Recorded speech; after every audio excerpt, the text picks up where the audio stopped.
Welcome to another edition of Small Talk for You. This morning I wanted to illustrate an interesting little piece of the Finder in Pharo. And this is something I didn't know existed, and it's kind of cool. Oftentimes you'll know that a method exists, you'll know what the method you're looking for does, but you're not sure what it's called. And as you know, trying to scan through the list of selectors when you're not even sure what class it's in is kind of hard.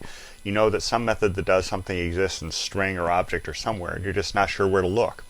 Well, it turns out in the Finder you can solve that problem. You can put in a pattern. So I'm going to put in whatever dot file dot whatever. And what I'm putting in here is I've done this.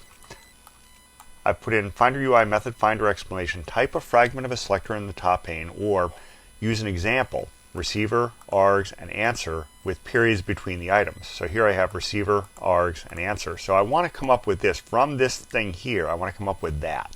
So I know that if I give it whatever.file with quotes around it, I'll come up with whatever. So how do I get that? Well, change this over here to examples.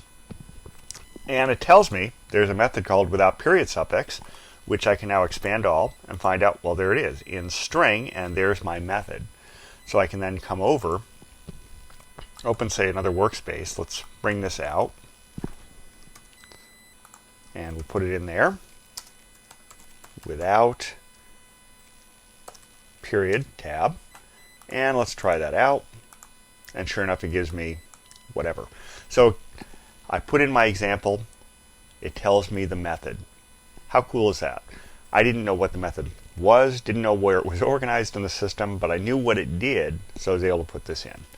And that's pretty much one of the really neat things about the Finder I wasn't even aware of till this morning. What I did is I went to Mario on his blog. This is in his tips and tricks post, and it's a really cool feature. So that's about it for today. Until next time, have fun with whatever small talk you're using.